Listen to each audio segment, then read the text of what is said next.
mais tu vas voir, je vais te mâcher le travail. Parce que voici les critères que tu dois absolument vérifier avant de déposer un seul euro quelque part ou avant d'acheter ta première crypto. Le premier critère, c'est la régulation. Parce qu'il faut se poser la question, est-ce que la plateforme elle est enregistrée auprès des autorités financières de ton pays? Donc par exemple en France, c'est ce qu'on appelle le PSAN, hein, c'est un statut de prestataire de services sur actifs numériques qui est délivré par l'AMF. Et tu peux d'ailleurs consulter la liste complète des plateformes enregistrées directement sur le site de l'AMF. Et sans ce statut-là, tu joues directement sans filet. Donc, tu n'as pas de sécurité. Le deuxième critère, la transparence des frais. Parce que les frais peuvent se glisser un petit peu partout. Tu le sais, avec les banques, ça peut se glisser dans l'achat, dans la vente, au moment du retrait et parfois même dans la façon d'acheter via ce qu'on appelle le spread. C'est-à-dire un écart artificiel sur le prix affiché. Et une plateforme qui affiche zéro frais ne veut strictement rien dire. Il faut qu'elle se rémunère quelque part. Donc, prends le temps de comparer. Ensuite, troisième critère, on a la transparence des réserves. Depuis FTX, depuis 2022, on a les plateformes les plus sérieuses qui publient leurs réserves, en tout cas leurs preuves de réserve. C'est ce qu'on appelle le Proof of Reserve. C'est la garantie que ton argent est bien là et qu'il n'a pas été réutilisé à d'autres fins. Quatrième critère, le fameux critère de solidité et de simplicité. Parce qu'une plateforme cotée en bourse, auditée, qui existe depuis maintenant plusieurs cycles sur le marché, c'est un gage de sérieux. Et en tant que débutant, tu veux une plateforme, une interface qui soit claire, avec un service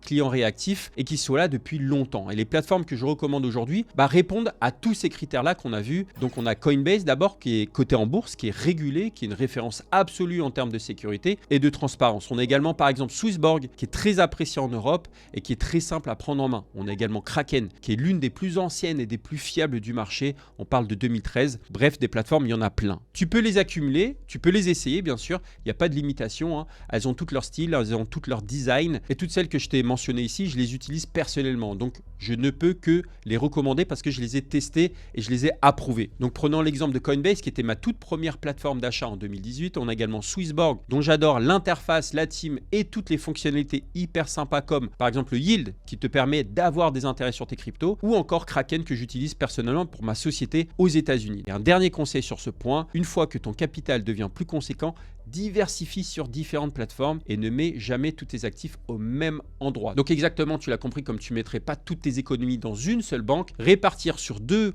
ou 3 plateformes sérieuses, c'est la meilleure assurance que tu puisses prendre. Tu les possèdes réellement, mais on verra plus tard parce que le but ici, c'est de passer réellement à l'action et de mettre un pied dans cet écosystème passionnant.